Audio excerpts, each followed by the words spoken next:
What's up, League fans? And if you're somehow not a League fan, thank you, YouTube sorting algorithm or whatever. I am Phreak, and this is part 4 of 3, because I didn't know I'd be here, on my series on champion base stats in League of Legends. I came across a different potential solution to champion base stats a couple weeks ago. Once I realized that the design team really wanted to change base magic resist and even base armor, that was already happening. And in an effort to push champions in and out of certain lanes, mid lane often being magic damage heavy, top lane often being physical damage heavy. Not every time, don't get me wrong, but this seemed to be something that the design team really wanted to do. And in general, I think it's actually very important that game designers have levers to tune their game with. Um, and so I thought of a different way of sort of normalizing champion base stats that allowed them to do that. Now, as with all things, anything that's designed really at all is going to have trade offs. In my mind, this is still going to be correct, but maybe it's not. We'll discuss what's going on here. But essentially, to me, here is my sort of stack ranked for competing priorities for this design of champion based stats in League of Legends. Number one, and it's been my goal with all of these things, is that the health bar is the ultimate UI sort of lens into how tanky a champion is. As with the previous version of this video, I think that any tank item of any meaningful heft should have health on it, so that anytime you see a bigger health bar, you think that is definitely a tankier champion. And any item or system that betrays that, I think, is problematic. It is not the worst thing in the world, but it's something that I would always want to solve in a system like this. The second one, as we talked about just a minute ago, designers do need a way to tune physical magic damage durability if you want to push champions out of the jungle, into certain lanes, out of certain lanes. I think that's reasonable to do, even though base armor and MR is somewhat hidden.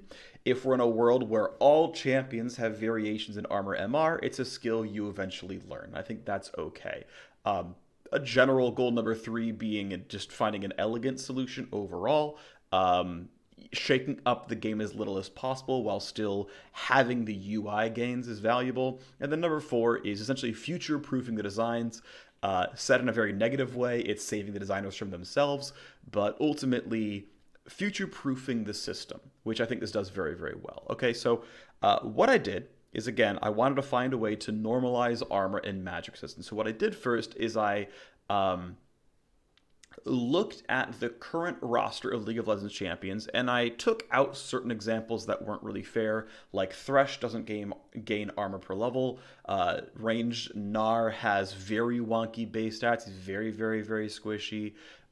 Scion has very deflated base stats as well because of his health gain pass on the W. So, okay, let's ignore those and look at our data set. Well, essentially, we found that the mean armor plus MR for a champion in League of Legends is 61. It's 60.969, but it's essentially 60. I said, okay, cool. You condense towards the middle, champions have about 60 total armor and magic resist, meaning they have about 30 armor and about 30 magic resist, meaning champion has about 1.3x its health bar in overall durability level 1 because it has about 30% bonus health from physical and about 30% bonus health from magic. Okay, that's pretty easy. What about growth? What about at level 18? Well, at level 18, a champion mean armor MR, not counting things like Thresh and Gnar, is 135. And change, but it's about 135. Okay, what if I divided that out? What is the average champion growth value? It's about 4.4. Champions gain about 4.4 total armor and total magic resist per level, combined additive cumulatively. I said, okay, let's round a little bit. And I decided, maybe stupidly, but I decided that, you know what, let's have very clean numbers and let's round down. So I'm saying, hey, what if every champion has 60 total armor and magic resist combined, and they gain 4 total armor and magic resist per level, which puts them at 128 instead of 135. So it's a slight siphoning of about 6 armor and MR. It's not a huge deal, but 128 instead of 136. Okay, so about 8, whatever. either way, a slight siphoning of armor and MR from the system overall, which will tend to slightly, but actually very slightly, inflate range champions and slightly deflate melee champions in armor and MR. But we're gonna keep the health, congruent. Like we'll find a way to make this fair.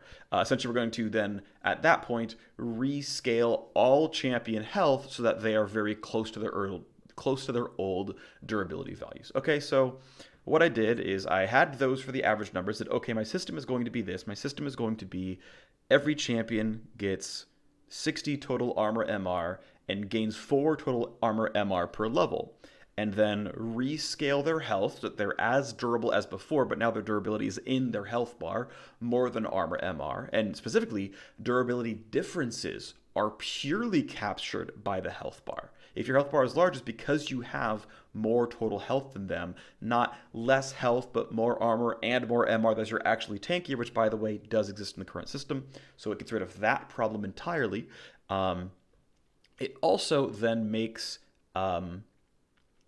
a champion more obviously physical or magic damage resilient, because it will simply be skewed one way or the other on purpose by the designer, and then you can click on them as the actual player against them and say, that's 25 armor, 35 magic resist, they're weak to physical. And you can know that that's true. The one downside, and this is a huge caveat, but I think it can be mitigated overall, is assassins. Right, one of the big gains with the old system, in version 3, was that tankier champions would tend to have more of their durability in armor and magic resistance, thus making them inherently tankier against assassins. Now that's kind of not true anymore. When you have champions like Karma, who in the system will have 92 armor at level 18. To be fair, that's not very far from what she has currently. Karma has 90.6 armor at 18 in the current League of Legends universe, so you're really not getting big changes here in most cases. But overall, something worth considering, right, is that Karma would have more armor than Nautilus, for example. Okay, sure, some things are kind of wonky, but I think this is doable. Okay, so what I did is I took the 13 most picked champions or 13 highest presence champions in pro play this year. So across all of 2019, who are the most important champions, or maybe it was 2019 summer, who cares? It was just to pick some champions. Who are they? What do they have? And how can we do some math? So here we go. So here's our 13 champions. Aatrox, Akali, Ezreal, Irelia, Jarvan, Karma, Nautilus, Nico, Olaf, Sejuani, Sylas, Xayah, and Yuumi. These are our most popular champions in pro play this split. And I took down all their stats: how much health, health plus, armor, armor plus, MR, MR plus. So how much health at 18, armor at 18, magic at 18. What is your physical magic split at 1 and your physical magic split at 18? Because this is the only things we are changing. We're not changing range, movement speed, attack damage, anything else. It is just to sort of reconstrain durability and tune the health bar. And so we have, okay, what is your real health at level 1, right? If you take, on average, as much physical and magic damage, how much damage does that actually take to kill you? And, of course, Olaf, very, very high here. Aatrox, very high here. Irelia, quite high here. Sure, of course. Yuumi's very low. No surprises. Okay, do we have surprises later on? Well, as time goes on, Akali is one of the tankiest champions in League of Legends. He's got more overall health than Aatrox, about the same health as Irelia. Okay, maybe that's reasonable. They're both more than Jarvan. Maybe that's a little strange. I don't know. Nautilus actually fairly low. Now, certainly, again, he has tankiness steroids in his W. There's other reasons why you might have this, but right, real HP cuts through all the BS and tells you how tanky they actually are. Yes, Yuumi's still the worst. No one's surprised. Yep, Xayah's still low. That's a good thing. Ezreal's still low. Wow, they're very close. That's interesting, considering how much safer Ezreal is, but, whatever. We've got Nico over here, who's actually more durable than them, but that's probably fine. Just to go the range once in a while. But, this is the actual output that makes it easy to tell. And as you can see, it's, health times 100 plus armor divided by 2 plus 100, plus MR divided by 2 all over.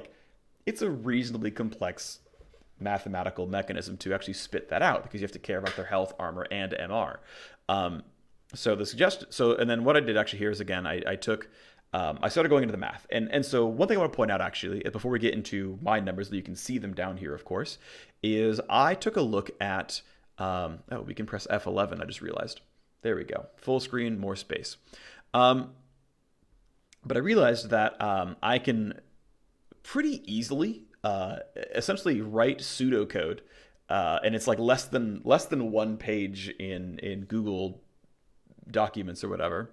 I can pretty easily write pseudocode to uh, spit out mathematically equivalent armor and magic resist, and that's the goal, right? Is not only is the system of minor to moderate use, but you also want to not have it take more time of the designers than it is valuable. This is very easy for a computer to do. If I actually knew how to code at all, I could write this out and have it to QA in well under a workday, and it would be very very non-invasive. This would be pretty trivial, but let's talk about it. Okay, so essentially the math comes out to the way League of Legends base stats works, for those who don't know, is if you had 0 armor and 0 magic resist, you essentially have 100% physical durability and 100% magic durability, right? If you have 600 health, it takes 600 damage to kill you. If you have 100 armor, you have 100% more, so 200% physical durability. So it takes 1200 physical damage to kill you. And if you have 25 armor, you have 125% physical durability. It takes you 750 physical damage to kill you. That's how the math works out. So you need to basically do some algebra to like unwind these numbers, and essentially it comes down to 100 plus armor divided by 200 plus armor plus MR is the actual share of your armor, right? You are 51.09%. That's your actual armor share. For a champion with 38 and 32.1, to split them into basically a base 60, your actual share of the like 200 something base stat pie is 51.09%. And so you unwind that math and you say, okay, well, my new champions are all sort of 260 stats, right? 100% armor, 100% magic resist, 60 combined armor and magic resist. Okay, give me 51.09% of that, and then subtract the 100 that I already always have, because I'm always 100% physical durable. If you don't have the extra hundreds in there, you get some really weird things. Because the difference between like 40 and 20 armor and MR is not as big as 40 and 20 would make you think normally. It's really between 140 and 120, which is, pretty close. Okay, so you spit that back out, right? And you say, okay, well, if I was going to keep these numbers exactly the same, Aatrox needs 32.8 armor. It's like, well, okay, but also one thing I want to do in the system, while we're already writing a script for all of this and just dumping 142 champions base stats back into the game, we need to round. And so we're going to round base armor to the nearest one. Okay, so we've spit out Aatrox, Akali, Ezreal, whatever. Obviously, because we have exactly 60 base stats to give, Magic is simply 1 minus armor. There you go. Oh, I actually did it slightly wrong. Don't worry about it. I haven't done this part of the calculation. It's fine. It's 60 minus armor. There you go. Dump that back down. Easy peasy. No big deal. Now I just realized that some of my things elsewhere are not going to be quite right, but it's going to be fine. Yeah. Now the rest of it's, I think, pretty reasonable. Yeah, actually, it's fine. Okay, so we're good. I solved it. So again, we're in this base 60 system. So of course, 60 minus my armor is my guaranteed magic resist. And so you can see we changed Aatrox from a 38 to 32 champion to a 33 to 27. The physical magic durability is 104.5 or 104.7. Technically, Aatrox is slightly more skewed towards physical because we're rounding to the nearest one. This is not a very large difference. This truly doesn't matter very much. But you're going to have, because you're choosing to round, some very slight aberrations. Okay, the next thing we do is say, okay, well, we have their base armor and their base magic resist. That's cute and everything, but their armor and MR at level 18 is over here. If we scroll over this way, we, again, can derive their armor and magic resist level 18. Okay, well, once again, we grab their armor share, 100 plus the armor that they actually have, which is 93 and a quarter, divided by 200 plus the armor and the magic resist of this one. Okay, at level 18, my armor share is 55 and 3/4%. Okay, we'll put that back through the math. A level 18 champion in this world has 328 sort of total stat points, 100 base 100% armor durability, 100% magic durability, and 128 base stat points to spend. Subtract back out the automatic 100% that armor, that physical damage already has, and Aatrox should have about 83 armor at level 18, and his MR should be 45. All right, so we're looking at 83 and 45, and we spit those roughly back in. We spit them back in and say, okay, well, we don't really care that much about hitting 83 and 45. What we really care about is clean numbers. We don't have to care about clean numbers. I'm deciding that I care about clean numbers. You don't have to include this step, but I'm choosing to include this step. If you don't want to include this step, you can simply say, okay, well, take the armor at 18. Now that we've rounded, we round this one. We would round this to this would be rounded to 83 and 45. In this case, we're not doing that yet. And we'd say, okay, how far is it between 33 and 83 or whatever? Okay, well, that's going to take about 3 armor per level, and we're actually going to round our armor down, right? We're going to take the old number, grab this one in, then we're going to round our armor back in, and we're going to round to the nearest 0.25. We're going to round to the nearest 0.25, spit that in. Hiya. For some reason, something's not lining up in my head, but this should be fine. So we basically round to the nearest multiple of 0.25, say, okay, well, I'm 33. The nearest multiple of 0.25 of armor growth that would get us to very close to 85 is 3.0. Okay, now it actually does become 84. That's our new armor value. We know our MR growth exactly 1.0 because we only get 4 total stats per level. Our new MR is 44, and we have basically shrunk Aatrox's base stats, right? He was 38 and 32. Now he's 33 and 27. His armor MR 18 was 93 and a quarter and 53 and a third. And instead, he's 84 and 44.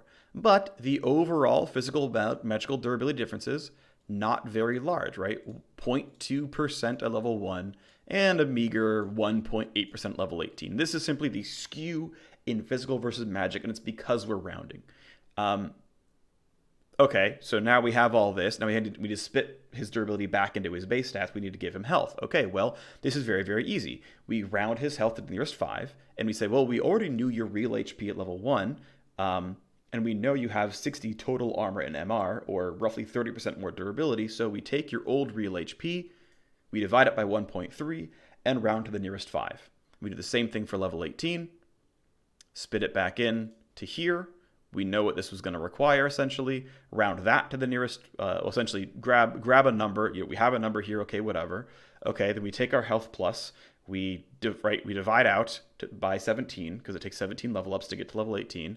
Round this to the nearest 5. Bam, this comes in. Okay, now we have a new level 18 health value. And again, we can spit that back in. Okay, how close is the real HP? Within 6. Right, 3,500 base, 3,500 overall damage required to kill this thing, and we're within 4. We're within 4 health. We're 0.1% total health off for Aatrox. But what's cool here is now this lines up with this, and this lines up with this, right? Because now we know that our total armor MR growth and armor growth, and total armor and MR at 18 are all going to be identical across champions. Our differences are now simply in our health bars. And so we've normalized everything down with very, very few differences here, right? These are very small physical magic durability differences. They exist, but they're very small. And to me, they're negligible because I don't think it's that important. People don't care that much. And we now have an actual sort of computation that's only in the health bar for how durable is this champion. And we see that Aatrox is actually a tankier Nautilus. Aatrox just has 5 more health than Nautilus does. Now, Nautilus's old stats were really heavily in armor and MR and very little in health. Aatrox was much healthier with a bit lower armor magic resist. We say, well, we can normalize that and say, actually, what it really is these have very similar stat profiles, but Nautilus, it actually has more armor growth. Nautilus skews towards physical durability at level 18. He skews towards physical durability. This is worth knowing. This is interesting stuff for us. some of this. Oh yeah, at level 1 it's the same. At level 18 it's different. He skews towards physical durability because look at his armor growth. It's 3.25. It's more than most champions, right? A lot of averages champions are going to have +3/+1. A lot of the ranged champs are going to be about, as you look at someone like Ezreal, plus 0.5. Nico's actually +1/4 because she's so high armor. You've got Xayah over here, who actually, again, is so low armor, and this is just based on their stat profiles. And you wouldn't know this otherwise, right? You wouldn't know that Ezreal's tanking is actually very heavily in armor, right? Here's Ezreal's stats, right? +3.5 armor per level is actually very, very high. You look at Xayah, only 3. You look at Nico, she's 4. Their MR is all flat, but their armor growth is all very different. And so you can look at their health bar, and that's cute and everything, but these champs all have different armor growth, so how durable are they really? Because some of these get extra stats in other champions that don't show up in the health bar, and that's the kind of thing I'm trying to solve. I'm okay if you have a different skew, right? Again, you have Nico, who's very physical damage skewed, Ezreal, who's moderately so, and Xayah, who's even less so. These are where the stat profiles are, and you look at their overall durability. Okay, yep, these champions are all quite close together, but now we at least have them to show us very plainly where their durability is coming from and what they're good and bad against. I think that is valuable. It brings that data to the surface. And I do want to point out, by the way, that the difference in 0.25 is very small when their base MRs are this high already. Like, look at their level 18 magic resists, and it's not a big deal. 43, 39, 46, right? The physical magic differences here are not large. They're within 5% of each other. Look, they're all physical heavy. It's not really a big deal here. Like you see, wow, 1/4, 1/2, 3/4 doesn't matter. There are such small differences, which is why, again, I feel like it's reasonable. Just like round to the nearest quarter, it's fine. But to spit that out. But now, again, we have these nice, clean displays that can really showcase for us just how different the durability of these champions are. And that, to me, is really interesting. So that is how I would actually recalculate every champion in League of Legends base stats, is to normalize them on this scale of 60 armor and MR at level 1, 128 armor and MR at level 18, round to the nearest whole number for base stats, round to the nearest quarter for growth stats, round to the nearest 5 for health, and inflate health bars as needed to have the health bar be obvious to how durable the champion is. Maybe this means at some point you have to rescale things like Leona W for how much armor MR it gives. That's a possibility, absolutely. But it serves the goal of making your health bar show how tanky you actually are. We are embracing the idea that champions have armor MR skews. We're saying that is a thing, that is a skill test in League of Legends, so let's embrace it and make it obvious. Because when you see 3.5 armor growth, you know it's only 0.5 MR growth, and now we know things. I think that's compelling. I think that's interesting. I think that is helpful. And when a designer in the future says, you know what, we really got to make this champion tankier, well, here you go. Your stat is health. Of course, down the line, health regeneration. There's other knock-on stats that you have to care about with this kind of stuff as well. That's easy enough to do, in my opinion. You can do the exact same thing you did with health regen. It's all just as easy. But if a designer says, hey, let's make it tankier, here you go, it's health. If a designer wants to say, hey, we want to make you better against physical damage champions, grab a quarter, add a quarter, no big deal. I think that's valuable. I think it's a cool system. Let me know how you feel about it. Thanks for watching. Goodbye.